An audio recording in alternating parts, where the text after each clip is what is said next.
Je vais vous parler rapidement. Nous sommes là le mercredi 3 septembre, il est midi 0h30. Je voudrais vous parler rapidement d'une certaine méthodologie pour détecter les impostures de toutes sortes. Et un historien, un sociologue, un ethnologue a le devoir de ne pas se laisser leurrer par des apparences et par des trucages. Une des impostures les plus remarquables, à mon avis, c'est celle du végétarisme. Demandez à un végétarien de manger des tomates, des carottes, des concombres, sans aucun assaisonnement, sans aucun ingrédient, sans aucune sauce, sans aucune vinaigrette, sans aucune mayonnaise. Vous verrez, il va faire la grimace. Et ça montre bien à quel point nous ne sommes pas faits pour manger des végétaux. En tout cas, pas des légumes. Parce que le grand problème, ce sont les légumes, en fait. Tous ces légumes, il n'y en a aucun, à moins que vous considérez la banane comme un légume, il n'y a aucun légume qui se mange vraiment tel quel. Peut-être la tomate, c'est-à-dire qu'on considère comme un fruit, souvent. La tomate est un des rares légumes qu'on puisse manger avec un certain plaisir, sans rajouter quelque chose, notamment les petites tomates, là, qu'on peut servir telles quelles, qui ressemblent un peu à des mirabelles. On appelle des tomates cerises, c'est tout dire. Eh bien, ces végétariens qui, en réalité, nous trompent, car ils nous disent qu'ils mangent des végétaux, qu'ils mangent des légumes, en réalité, dès qu'on a le dos tourné, ils rajoutent des tas de produits, du sel, du poivre, du piment, de la harissa, de la mayonnaise, des sauces et de toutes sortes, etc. Sans parler du fait qu'ils les cuisent aussi. Ils les cuisent éventuellement longuement. Enfin, la béchamel, les sauces diverses, tout ça, ça a été inventé pour manger, pour supporter de manger des légumes. Donc le légume, ce n'est pas du tout un produit que nous mangeons spontanément et naturellement tel quel, à la différence des fruits. Les fruits, nous pouvons les manger comme ils sont. Voilà. On les achète, on les mange tout de suite. Moi, quand je vais au marché, je les achète, je les mange sur place. Je n'ai pas besoin de quoi que ce soit, ni même d'un couteau. C'est un produit qu'on mange nature, qu'on mange avec ses propres dents, avec ses propres mains, et qui se mange tout seul. À partir du moment où il est ni trop mûr, ni pas assez mûr, ni trop vert. Le fruit, c'est la vraie référence, et le légume, c'est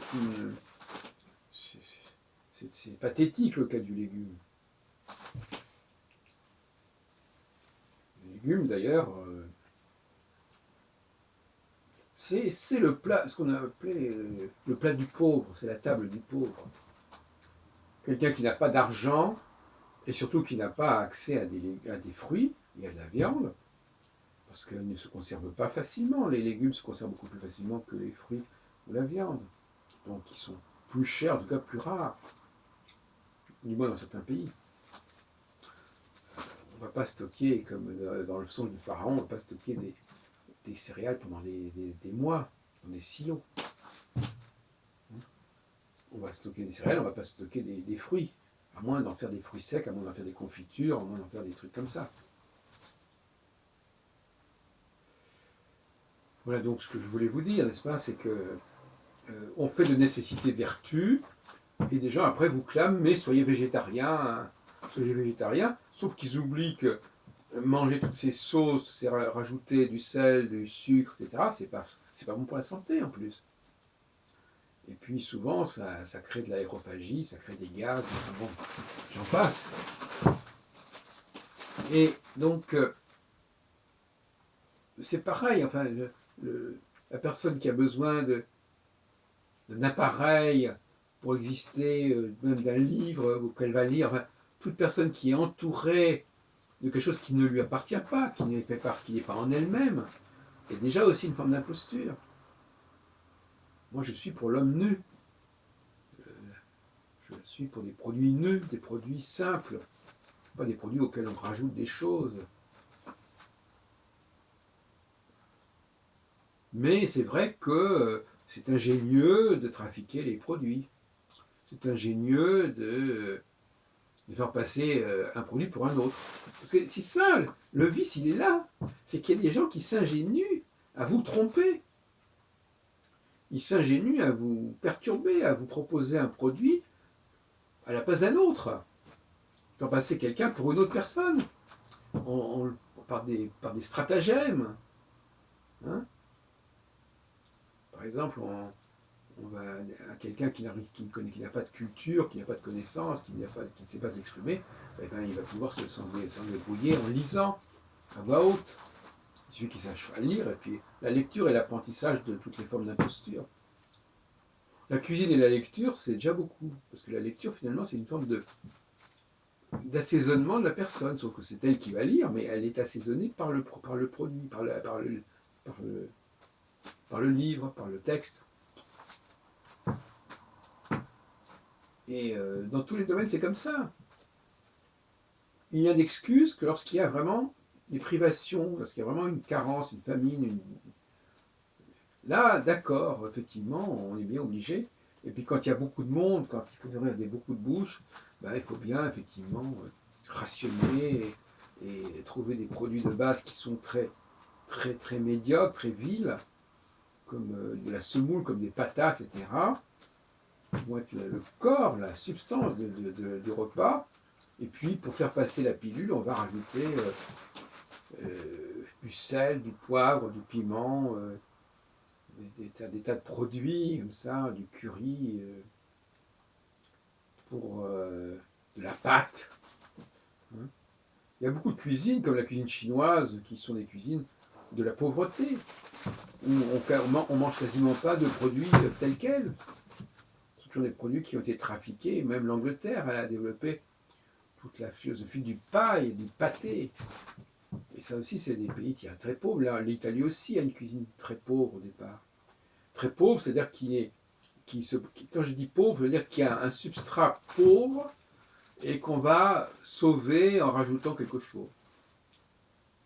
Prenez le cas du thé. Qu'est-ce que c'est du thé? C'est de l'eau sur laquelle une eau parfumée. Et tous ces laitages, tous ces yaourts qui sont aromatisés, où on met quelques petits morceaux de fruits, alors là c'est génial. Alors. Et tout ça, ce sont des solutions de pauvreté qui devraient être interdites dans nos sociétés d'abondance. En plein mois de juillet, il y a des enfants qui préfèrent manger des chaussons aux pommes ou des pains au raisin ou des croissants plutôt que de manger des fruits. Il faut vraiment se demander si les gens n'ont pas perdu la tête. À part le fait que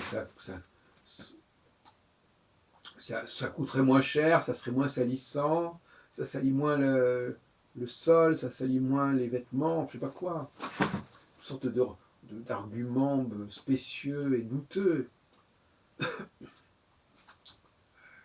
La technologie est effectivement, la technologie est à la personne ce que la sauce est au produit. Ce sont des moyens de masquer une incurie, une absence, une carence. Alors la personne qui ne sait même pas parler va pouvoir dire des choses brillantes. La personne qui n'a aucune culture va pouvoir faire étalage de toutes sortes de connaissances parce qu'elle va lire un texte ou parce qu'on va lui projeter ce texte sur un écran et elle va pouvoir le lire comme dans le karaoké, je ne sais pas quoi.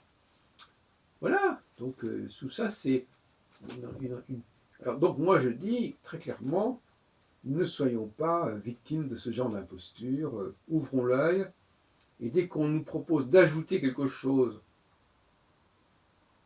à un produit, à une personne, il faut que vous disiez, on est en train de m'emmener en bateau.